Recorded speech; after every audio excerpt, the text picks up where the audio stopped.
نواز خاندان کے حوالے سے ایک اور بڑی اہم تفصیلات جو اس وقت گردش کر رہی ہیں وہ بھی آپ کے ساتھ شیئر کرتا چلوں تو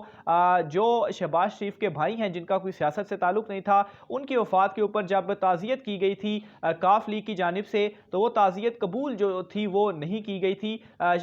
شریف خاندان سے اتنے زیادہ ان دونوں کے آپس میں اختلافات تھے یا نفرتیں تھیں ان دونوں کے درمیان۔ اس وقت یہ جو معاملہ ہے وہ بھی سوشل میڈیا کے اوپر گردش جو ہے وہ کر رہا ہے، لیکن وہ افسوس جو ہے وہ قبول نہ کیا، لیکن اب جو ہے وہ اقتدار کی خاطر اور خود کو بچانے کے لیے یہ چودھریوں کے گھر جائیں گے اور ان کے پاؤں بھی پکڑیں گے اور ان کے منتیں ترلے بھی کریں گے کہ انہیں کسی طریقے سے بچایا جائے، ان کا ساتھ جو ہے وہ دیا جائے۔ دوسرے نمبر پر ناظرین ایک اور بڑی اہم خبر یہ ہے کہ پاکستان تحریک انصاف کے ایک کھلاڑی احمد جواد جو ہیں وہ نون لیگ میں شامل ہو چکے ہیں، اور ان کی شمولیت کے بعد احسن اقبال ہوں یا شہباز شریف ہوں بڑے کھلکھلا کر ان کے ساتھ تصویریں کھچوا بھی رہے ہیں اور یہ بھی کہہ رہے ہیں کہ ہم نے ایک بڑی اہم وکٹ جو ہے وہ پاکستان تحریک انصاف کی گرا لی ہے۔ حالانکہ احمد جواد صاحب جو ہیں ان کے والے سے اطلاعات یہ ہیں کہ انہوں نے خود نہیں چھوڑی بلکہ انہیں آلموسٹ پارٹی سے نکالا بھی جا رہا تھا، کیونکہ یہ جو ہیں یہ لوٹا ہے اور اسی طرح کے جو لوٹے ہوں گے وہ آپ دیکھیں گے کہ آئندہ آنے والے کچھ دنوں میں عمران خان صاحب اپنی جماعت کا جو صفایا کر رہے ہیں، چھانٹی کر رہے ہیں، اس طرح کے لوٹوں کو اور گندے انڈوں کو وہ اپنی جماعت سے نکالیں گے اور انتخابات کے قریب جس طرح سے ہم نے گزشتہ انتخابات میں بھی دیکھا کہ جو لوٹے اور گندے انڈے ہیں ان کو عمران خان صاحب نکالیں گے، اور احمد جواد صاحب کو بھی جو ہے وہ ایک قسم کا نکالا گیا ہے جماعت سے اور ان کی کوئی ویلیو یا کوئی پوزیشن نہیں ہے۔ مسلم لیگ نون میں ان کی شمولیت سے کچھ بھی فرق نہیں پڑنے والا، کوئی ووٹ یہ توڑ بھی نہیں سکتے، لیکن نواز لیگ کی اس وقت حالت یہ ہو چکی ہے کہ اس چھوٹے سے کارکن کی نون لیگ میں شمولیت کو بھی جو ہے یہ بڑی تصویریں کھینچ کر جو ہے اس کی پبلسٹی کر رہے ہیں جیسا کہ بہت بڑی کوئی وکٹ جو ہے وہ انہوں نے پاکستان تحریک انصاف کی گرا دی ہو۔ اسی طرح کے ایک اور شخص تھے محسن بیگ صاحب، جو کہ آج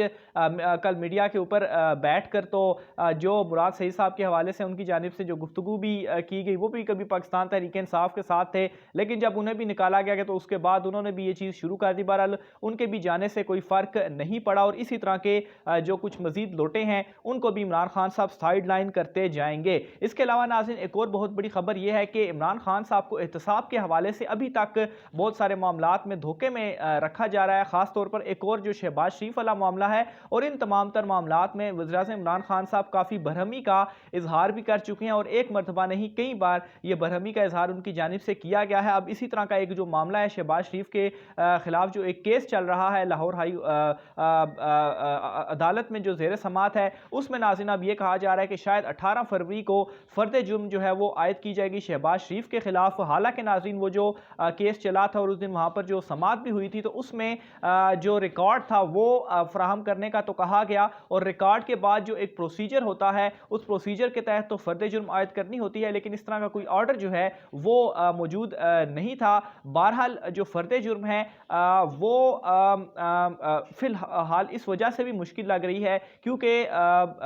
فرد جرم کے لیے یہ ضروری ہوتا ہے کہ جو تمام ملزمان ہیں وہ پیشی پر موجود ہوں، تو اس کیس میں شہباز اور حمزہ کے علاوہ کوئی 15-20 ملزمان ایسے ہیں جو جن کی جو پیشی ہے وہ عدالت میں ضروری ہے، اور اس کے بعد ہی فرد جرم جو ہے وہ عائد ہوگی۔ لیکن ناظرین مختلف وزراء کی جانب سے بھی اور کپتان کو بھی یہ کہا جا رہا ہے کہ اب شہباز شریف کے اوپر فرد جرم عائد ہوگی اور شہباز شریف کو ہم نے یہ کر دیا اور شہباز شریف کو ہم نے وہ کر دیا۔ حالانکہ ناظرین فرد جرم میرا نہیں خیال کہ وہ عائد ہوگی 18 فروری کو، کیونکہ اول تو ملزمان کو پورا کرنا وہاں پر بہت زیادہ مشکل ہوگا، اور پھر ناظرین اس طرح کوئی اناؤنسمنٹ بھی نہیں ہوئی، اور 18 فروری کو چونکہ جو پارلیمنٹ کے سیشنز ہیں ابھی اطلاعات یہ بھی آ رہی ہیں کہ وہ بھی سٹارٹ ہو رہے ہیں، تو ہو سکتا ہے کہ شہباز شریف عدالت میں پیش ہی نہ ہو۔ تو اگر وہ عدالت میں پیش نہیں ہوتے تو پھر اس کے بعد فرد جرم جو ہوگی وہ کس طرح سے عائد کی جائے گی۔ تو یہ ناظرین ایک پروسیجرل چیزیں تھی جس کے تحت یہ خبر سامنے آئی کہ چونکہ اب ملزمان کو ریکارڈ فراہم کر دیا گیا ہے تو پروسیجر کے تحت ریکارڈ فراہم کرنے کے بعد جو اگلی ہیئرنگ ہوتی ہے اس میں فرد جرم عائد کی جاتی ہے۔ تو اس بیس کے اوپر یہ کہا جا رہا ہے کہ فرد جرم جو ہے وہ عائد کی جائے گی، لیکن اس حوالے سے کوئی بھی ابھی کنفرمیشن نہیں ہے۔ تو عمران خان صاحب کو میرے خیال سے ان کی جو برہمی وہ کر بھی رہے ہیں احتساب کے معاملے پر وہ ٹھیک بھی ہے، اور ان تمام تر معاملات کو مزید جو ہے وہ عمران خان صاحب کو دیکھنے کی بھی ضرورت ہے۔ دیکھتے ہیں عمران خان صاحب یہ تمام تر مزید چیزیں جو ہیں وہ کس طریقے سے ٹیکل کرتے ہیں۔ اپنی رائے کا اظہار آپ کمنٹ باکس میں لازمی کیجیے گا۔ آج کے ویلاگ سے اتنا ہی، مجھے اجازت دیجیے، اللہ حافظ۔